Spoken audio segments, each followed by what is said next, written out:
29. Stories of Chennai's Bhajani Mela, Tendulkars, father and son, Dr. Captain Hatte, woman Narvekar. This chapter describes other interesting and wonderful stories of Sai Baba. Chennai's Bhajani Mela.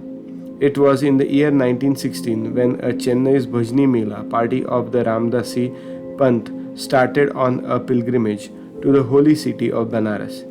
The party consisted of a man, his wife, daughter, and sister in law. Unfortunately, their names are not mentioned. On their way, the party heard that they lived in Shirdi, Ahmednagar district, a great saint named Sai Baba, who was God realized and was very generous and distributed money every day to his bhaktas and to skillful person who went and showed their talent there. A lot of money in the form of dakshina was collected daily by Sai Baba, and out of this amount he gave daily 1 rupee to a 3-year-old girl Amani, the daughter of Bhakta Kondoji, and rupees 2 or 2 5 to some, rupees 6 to Jamali, the mother of Amani, and rupees 10 or 10 to 20 or even rupees 50 to other bhaktas as he pleased. On hearing all this, the party came to Shirdi and stayed there. The Mela did very good bhajan and sang very good songs, but inwardly they desired money. 3 of the party were full of avarice, but the lady or mistress was of very different nature. She had regard for love for Baba. Once it so happened that when the noon arti was going on, Baba was very much pleased with her faith and devotion and gave her vision of her Ishta, chosen deity. To her, Baba appeared as Sitanath, Ram, while to all others the usual Sainath. On seeing her beloved deity, she was very much moved. Tears began to flow from her eyes and she clasped her hands in joy. The people began to wonder at her joyful mood, but were not able to guess its cause. Late in the morning, she disclosed everything to her husband. She told him how she saw Shri Ram in Sai Baba. He thought that she was a very simple and devout woman. On her seeing Ram might be a creation of her mind. He ignored her, saying that it was not possible that she alone should see Ram while they all saw Sai Baba there. She did not resent this remark, and she was fortunate enough to get Ram Darshan as and when her mind was calm and composed and free from avarice. Wonderful vision. Things were going on like this when the husband got a strange vision in his dreams one night. He was in a big city. The police there had arrested him, tied his hands with a rope, and put him up in a cage, lockup. As the police were tightening the grip, he saw Sai Baba standing quiet outside near the cage. On seeing Baba so close, he said in his plaintive tone, "After hearing your fame, I resorted to your feet. Then why should a calamity befall me when you are standing here in person?" Baba said, "You must suffer the consequences of your action." He said, "I have not done anything in this life which would bring such misfortune on me." Baba said, "If not in this life, you must have committed some sins in the past." He replied, "I do not know anything of my past life, but assuming that I did some sin, then why should it not be burned and destroyed in your presence as happens to dry grass before fire?" Baba, have you got such good faith? He, "Yes." Baba then asked him to close his eyes.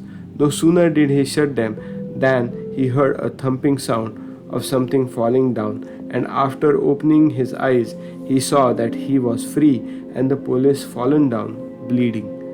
Being much frightened, he began to look at Baba, who said, "Now you are well caught. Officers will now come and arrest you." Then he begged, "There is no other savior except you. Save me anyhow." Then Baba asked him to close his eyes. He did so, and when he opened them again, he sat there. He was free, out of the cage, and that Baba was by his side. He then fell at Baba's feet. Baba then asked him, "Is there any difference between this namaskar and his previous one? Think well and then reply." He said, "There is lot of difference. My former namaskar was offered with the object of getting money from you, but the present namaskar is now offered to you as God. Besides, earlier I thought resentfully that you, being a Mohammedan, were spoiling us, the Hindus. Baba did not believe in your mind in Mohammedan gods." He said, "No." Then Baba said, "Have you not got a panja, emblem of hand, in your house? And do you not worship the same in the Tabut, that is Muharram festival? Also, there is your house another deity by name Kadbibi, whom you propitiate and appease on marriage occasion and other festival. Is it not so?" He admitted all this. Then Baba said, "What more do you want?" Then a desire arose in his mind to get a darshan of Guru Ramdas, and when Baba asked him to turn back and see, and when he turned around, lo, Ramdas was in front of him. No sooner did he bend to fall at his feet, Guru Ramdas vanished. Then he inquisitively asked Baba, "You look old. Do you know your age?" Baba, "What do you say? I am old. Just race with me and see." On saying this, Baba began to run, and he followed him. Baba disappeared in the dust raised by his footstep while running. At that moment, man was awakened. After waking up, he began to think seriously about the dream vision. His mental attitude was completely changed, and he realized the greatness of Baba. After seeing this, his doubting tendency disappeared, and pure devotion to Baba's feet descended on his mind. The vision was a mere dream, but the question and answer therein were most significant and interesting. Next morning, when all assembled in the masjid from the Aarti, Baba gave him a prasad, 2 rupees worth of sweetmeats, and also 2 rupees from his pocket, and blessed him. He made him stay there for a few more days, and he will do you all good. He did not get more money there, but he got far better things, mainly Baba's blessing, which stood him in all good stead all along. The party got plenty of money afterwards, and their pilgrimage was successful, and they did not suffer any trouble or inconvenience during their journey. They all returned home safe, thinking of Baba's words and blessing and the Anand bliss they experienced by his grace. This story illustrates one of the methods which Baba followed in some cases to improve and reform his devotees.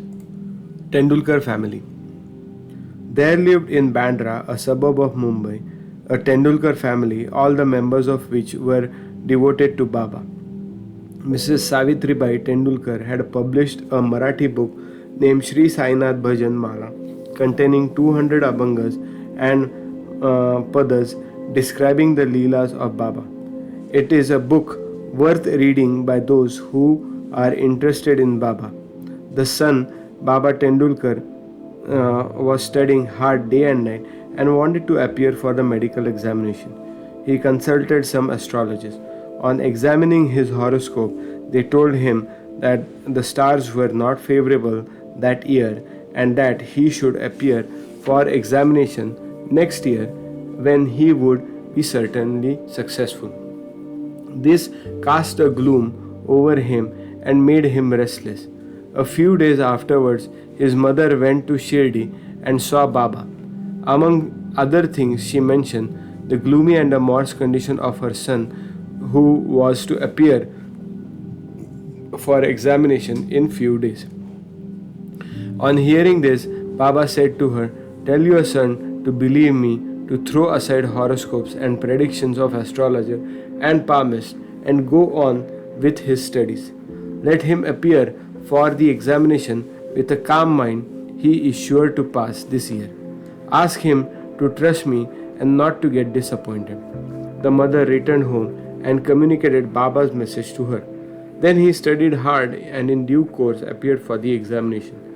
In the written papers he did well, but being overtaken by doubts, he thought that he would not secure sufficient marks for passing. He did not care to appear for oral examination, but the examiner was after him. He sent words through a fellow student stating that he had passed in the written examination and that he should appear for the oral. The son, being thus encouraged, appeared for the oral examination and was successful in it. Thus, he got the examination that year successfully by Baba's grace, though the stars were against him as indicated. It is to be noted here that doubts and difficulties surround us just to move us and confirm our faith. We are tested as it were. If we were only hold on steadily to Baba with faith and continue our endeavors, our efforts will ultimately crowned with success. The father of his son Raghunath Rao was serving in some foreign mercantile firm in Mumbai. As he grew old, he was not able to attend to his work properly, and so he had to take leave and rest. As he did not improve during the period of leave, a further extension of leave or premature retirement from service was inevitable. The chief manager of the firm decided to retire him on pension, and he was an old and reliable servant. The question regarding the amount of pension to be given was under consideration. He was getting rupees 150 per month as his pension, that is half the amount, mainly rupees 75 would be enough to meet the expenses of his family. So they were all anxious about this matter. 15 days before the final settlement, Baba appeared to Mrs. Tendulkar in her dreams and said, "I wish that rupees 100 would be settled as pension. Will this satisfy you?" She replied, "Why do you ask me? We fully trust in you." Though Baba said 100, still he was given 10 rupees more, that is rupees 110 as a special case. Such wonderful love and care did Baba exhibit towards his bhaktam. Captain Hate. Captain Hate, who was staying in Bikaner, was a great devotee of Baba. Once Baba appeared to him in his dream and said, "Did you forget me?" Hate then immediately held Baba's feet and replied, "If a child forgets his mother, how could he be saved?" Then Hate went to the garden and took out fresh walpapdi vegetables, and after arranging shidha, ghee, wheat, flour and dal and dakshina, was about to offer all this to Baba when he was awakened and came to know that the whole thing was a dream.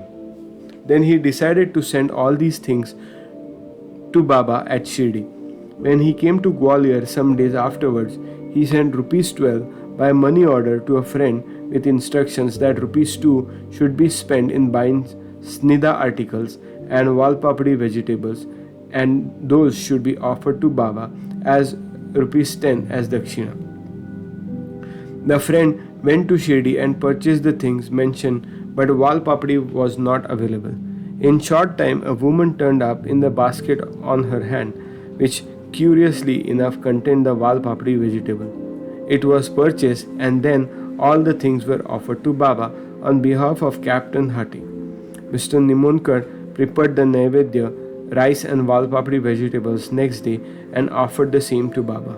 All the people were surprised to see that Baba, while dining, took and ate walpapdi and did not touch rice and other things. Hate's joy knew no bounds when he leaped this from his friend. Consecrated rupee. At another time, Captain Hate wished that he should have in his hand a rupee consecrated by Baba with his touch. He came across a friend who was bound for Shirdi. Through him, Hate sent his rupee. The friend went to Shirdi and after the usual salutation gave first his dakshina which Baba accepted. Then he gave Hate rupee which Baba took in his hand and began to gaze at it. He felt it in front, tossed it with his right thumb and played with it. Then he said to a friend, "Return this to the owner with prasad of Udi. Tell him that I want nothing from him. Ask him to live in peace and contentment." The friend returned to Gwalior, handed over the consecrated rupee to Hate, and told him all that happened at Shirdi. This time, Hate was much pleased and realized that Baba always encouraged good thoughts, and as he wished intently, Baba fulfilled the same accordingly. Waman Narvekar. Now, let the readers hear a different story. A gentleman named Waman Narvekar loved Baba very much. He once brought a rupee.